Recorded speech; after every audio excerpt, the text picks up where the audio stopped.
Lundi matin, vous arrivez au travail avec votre café à la main, les collègues sont déjà en train de discuter.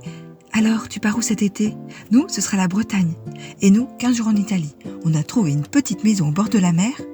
Puis, quelqu'un se tourne vers vous. Et toi, tu pars où? Vous souriez. Vous répondez presque automatiquement. Je ne sais pas encore, on verra. La conversation continue. Tout le monde reprend son travail, mais vous savez déjà. Vous savez que vendredi soir, après votre journée de travail, vous prendrez votre voiture. Vous roulerez peut-être 1 heure, peut-être 2, vous passerez le week-end chez votre père ou chez votre mère. Vous regarderez si le réfrigérateur est rempli, si les médicaments sont encore pris correctement, si le courrier s'est accumulé, si la maison est propre, si tout va bien ou plutôt si tout va à peu près bien. Et pendant que beaucoup profiteront de leurs vacances, vous aurez une fois encore l'impression d'avoir simplement changé de semaine. Pas vraiment changé de vie. Et si cette scène vous parle, sachez d'abord une chose, vous n'êtes pas seul. Et aujourd'hui, j'aimerais partager avec vous 3 repères qui, je l'espère, vous permettront de vivre cet été avec un peu plus de sérénité sans avoir le sentiment de passer complètement à côté. L'été est une période étrange quand on accompagne un parent âgé. Autour de vous, tout semble ralentir. Les réseaux sociaux se remplissent de photos de vacances, les bureaux se vident, les écoles ferment, les conversations tournent autour des destinations, des campings, des hôtels, des randonnées, de la météo, comme si pendant 2 mois, tout le pays respirait un peu plus lentement. Mais pour beaucoup d'entre vous, ce n'est pas ce que vous vivez, parce que le vieillissement, lui, ne prend jamais de vacances. Une ordonnance à renouveler reste une ordonnance. Une personne qui oublie de manger continue d'oublier de manger. Une maison à entretenir demande toujours autant d'attention, et parfois même davantage, car certains professionnels sont absents, certains voisins sont partis, les services fonctionnent au ralenti, et vous avez parfois le sentiment que tout repose encore un peu plus sur vos épaules. Et le plus difficile finalement, ce n'est pas seulement ce que vous faites, c'est ce que vous ressentez. Cette impression d'être à contre-courant, comme si votre été ressemblait davantage à une succession d'obligations qu'à une période de repos. Pourtant, je crois profondément qu'il est possible de vivre cet été autrement, pas parfaitement, pas sans contrainte, mais avec davantage de paix intérieure. On est vendredi, le podcast qui accompagne celles et ceux qui accompagnent un parent âgé, parce qu'aider un proche qui vieillit ne s'improvise pas et parce que prendre soin de lui ne devrait jamais signifier s'oublier soi-même. Alors aujourd'hui, prenons aussi un peu soin de vous. Mon conseil numéro 1, n'essayez pas de profiter, essayez d'être plutôt présent. Je remarque souvent la même chose chez les familles que j'accompagne. Avant même d'arriver chez leurs parents, elles ont déjà préparé mentalement une liste immense. Faire les courses, tondre la pelouse, changer une ampoule, regarder les papiers, appeler la banque, réparer le robinet, nettoyer le réfrigérateur, passer la pharmacie, vérifier les comptes, organiser les prochains rendez-vous. Et lorsque cette liste est terminée, une autre apparaît. Alors on repart le dimanche soir avec un sentiment étrange, celui d'avoir travaillé tout le week-end et pourtant d'avoir encore oublié quelque chose. J'aimerais vous proposer une autre manière de préparer ces week-ends. Avant de partir, prenez une feuille, écrivez tout ce que vous aimeriez faire, puis regardez cette liste avec honnêteté. Est-ce vraiment possible en 2 jours ? La plupart du temps, la réponse est non. Alors, choisissez seulement 3 priorités. 3, pas 10, 3, une démarche importante, une tâche matérielle et un vrai moment avec votre parent. Pourquoi ce dernier est-il aussi important que les 2 autres ? Parce qu'un jour, vous ne vous souviendrez probablement plus de la date à laquelle vous avez remplacé un flexible de douche. En revanche, vous vous rappellerez peut-être très longtemps de ce café bu ensemble sous la tonnelle, de cette vieille photo retrouvée dans un tiroir, de ce fou rire devant une émission de télévision.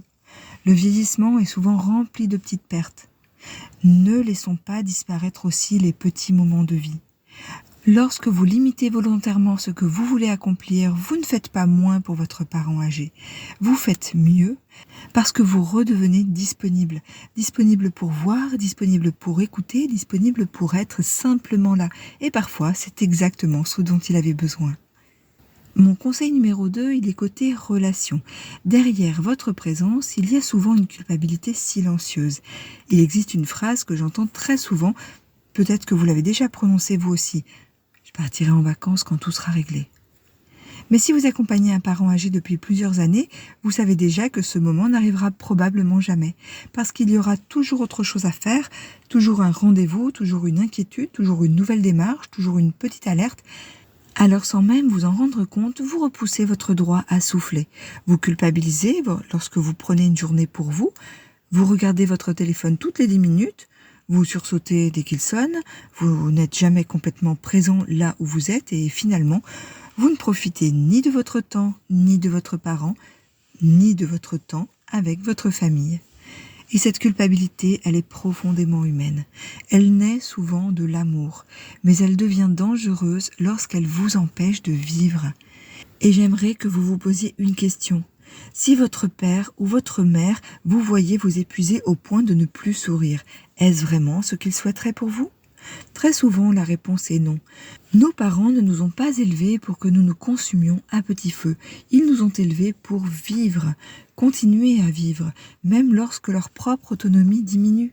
Vous avez le droit d'être heureux. Vous avez le droit de rire, vous avez le droit de partir quelques jours. Vous avez même le droit de ne penser à rien pendant quelques heures. Ces instants ne diminuent pas l'amour que vous portez à votre parent. Ils lui permettent de durer. Mon conseil numéro 3, il est pour vous. Accordez-vous, vous aussi, un petit morceau d'été. J'aimerais terminer cet épisode en m'adressant directement à vous. Pas aux proches qui organisent, pas à celui ou celle qui gère les papiers, les rendez-vous ou les courses. À vous, à la personne qui, depuis plusieurs mois ou peut-être plusieurs années, fait de son mieux. L'été peut parfois être cruel pour les proches qui accompagnent un parent âgé. Il donne l'impression que tout le monde ralentit, sauf vous. Les enfants sont en vacances, les collègues reviennent bronzés, les voisins racontent leurs randonnées, leurs voyages, leurs repas en famille. Et vous ? Vous avez parfois le sentiment de ne rien avoir à raconter. Parce que votre été a souvent été rempli de kilomètres, de rendez-vous, de courses et d'inquiétudes. Et petit à petit, on finit par croire que c'est normal. Qu'après tout, c'est votre rôle, que cela passera plus tard, mais ce plus tard recule souvent de mois en mois et parfois d'année en année. Alors aujourd'hui, je voudrais vous lancer un petit défi. Cherchez votre morceau d'été. Pas 15 jours, pas une semaine, pas forcément un grand voyage, simplement un moment qui vous appartienne vraiment. Cela peut être une promenade au lever du soleil, un livre commencé depuis des mois, une glace dégustée tranquillement sur une terrasse, une baignade, un repas avec des amis, une soirée à regarder les étoiles, peu importe. Ce qui compte, c'est que pendant ce moment, vous ne soyez pas uniquement l'enfant qui aide son parent âgé. Vous redevenez simplement vous. Je sais que certains d'entre vous ressentent immédiatement une petite pointe de culpabilité en entendant cela, comme si prendre une heure pour soi revenait à abandonner son parent âgé.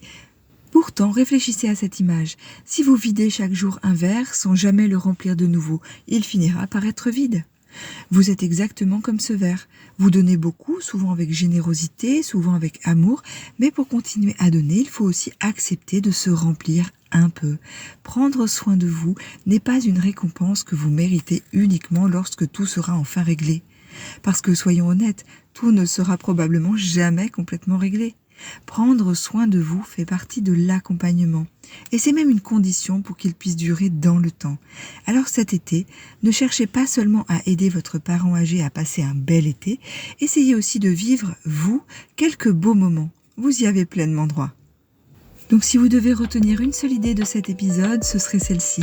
L'été n'a pas besoin d'être parfait pour être réussi et retenez simplement ces 3 repères. En matière d'organisation, choisissez 3 priorités avant de partir, vous serez plus efficace et surtout plus disponible. Dans votre relation avec votre parent, n'oubliez pas que les plus beaux souvenirs ne se construisent pas seulement en réglant des problèmes, ils naissent aussi des petits instants partagés, d'une discussion, d'un café ou d'un sourire.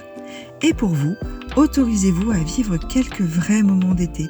Ils ne vous éloignent pas de votre parent âgé, ils vous donnent simplement la force de continuer à l'accompagner. Si cet épisode vous a parlé, je vous invite à le partager avec une personne qui accompagne elle aussi un parent âgé. Peut-être qu'elle se reconnaîtra dans cette histoire et qu'elle se sentira elle aussi un peu moins seule.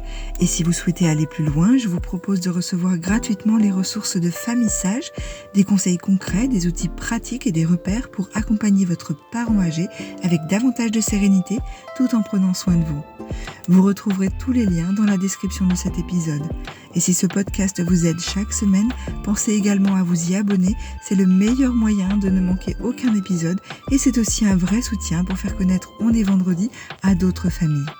Parce qu'aider un proche qui vieillit ne s'improvise pas et ne devrait pas vous épuiser, on se retrouve la semaine prochaine avec un nouvel épisode.